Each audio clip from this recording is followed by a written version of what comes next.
see you.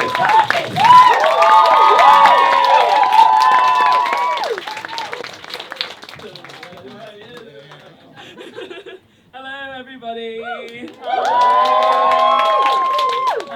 So when I found out that I was going to do this set, I was in a really dark place. For legal reasons, I'm not allowed to say what happened to me, but it rhymes with Shemestic Shaboos. Yeah, serious shit. And if you know anything about Shemestic Shaboos, you know it's really funny. And I got the text saying, we're gonna do a show about love. And I thought, I feel really unloved right now. Like, I do. I just feel so alone. Sophia's laughing at that.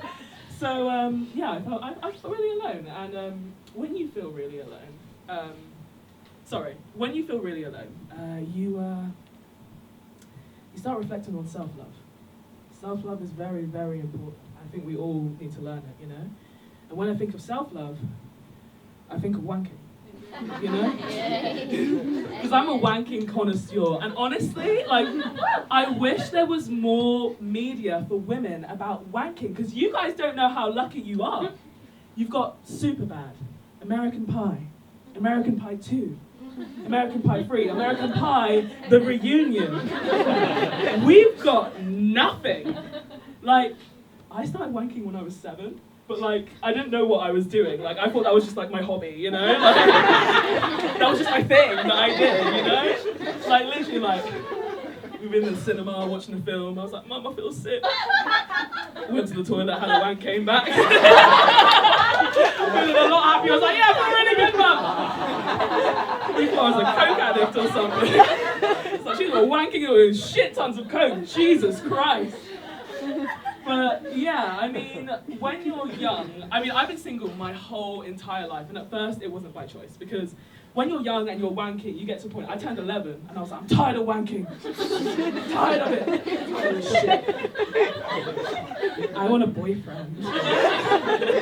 I went out looking for a boyfriend, and every single boy I met, he was my boyfriend. I told all my friends, I was like, that's my boyfriend. And like, when you're young, you don't... Listen, feminism's out the window when you're a kid. Like, 'cause every single woman was a threat to me. Like, I'd be hanging out with my guy friend and his sister would come along. I'd be like, who's this bitch?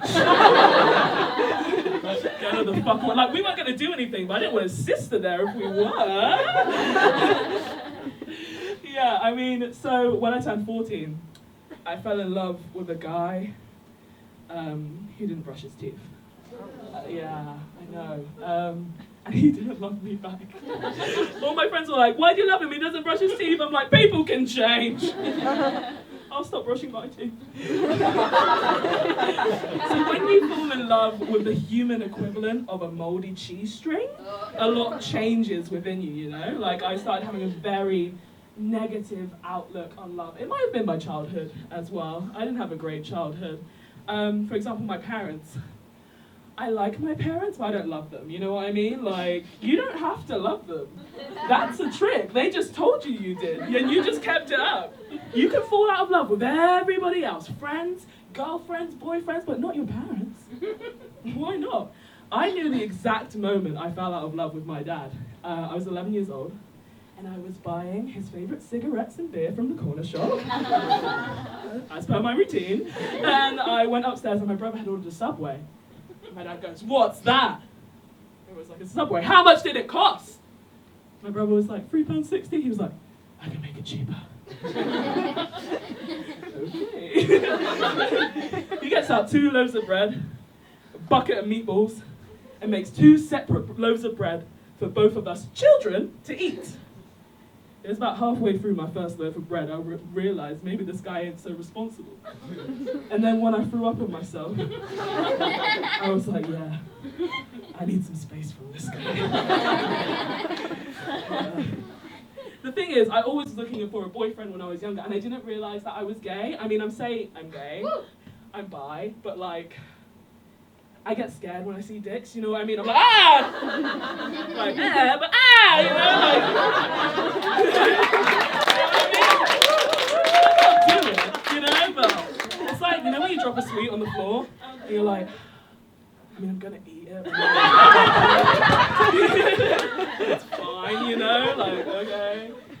Yeah, love it. That's very much, that's my vibe. Speaking of being gay, I was on the phone to my brother. I haven't come out to my family yet. My brother was supposed to come to the show, because I always think of the most inappropriate ways to come out, and this would have been one of them. Like, surprise, bitch! I was on the phone to my brother. He was just talking. He's a straight rugby player, massive hench dude. And he was like, Mia, one of my things in life that I'm quite sad about is I'll never know how lesbians have sex. And I just thought, now's the time.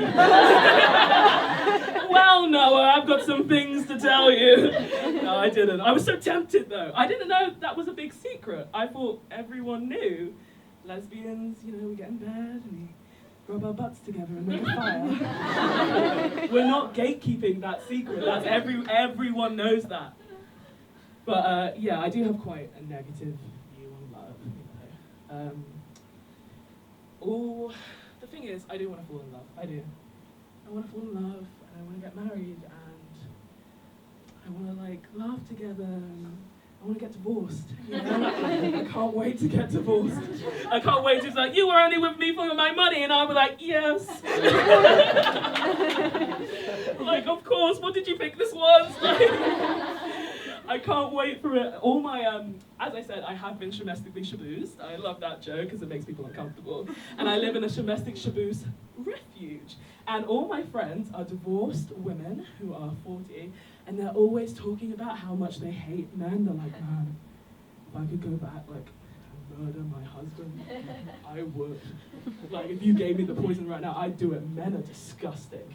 Pigs. And I'm like, yeah, I'm starting to feel the same way. They're like, no, not you, darling. Don't hold out hope. Come on. You can do it. You'll find your Prince Charming. No one wants to be negative. I'm like, I don't feel... No.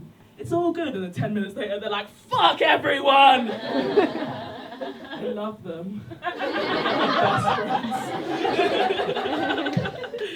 I love divorced women. They're some of the funnest people I've ever met in my life. Because they've got this really fun, could order another round of margaritas, could kill myself kind of energy, they're just so fun. They've got the energy of, the guy at the party who's going through a really tough time. And he's so fun because he'll do anything, because he has no will to live. He'll drink anything, he'll snort anything, you'll be like, lick the floor, you'll be like, okay.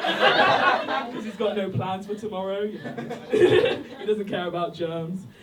I love that guy at the party because they'll do anything. But the thing is, if you spend too much time with them, that's when the problems begin. You'll be in the smoking area and they'll be like, my life is pain. I'm so sad. And you're like,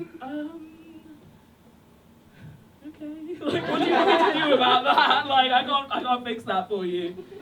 The best thing to do with those people is if they try and hug you, you should kick them. And you should say, go back to being my clown! Go back to being my clown! They're not sad anymore, they're just really fucking confused.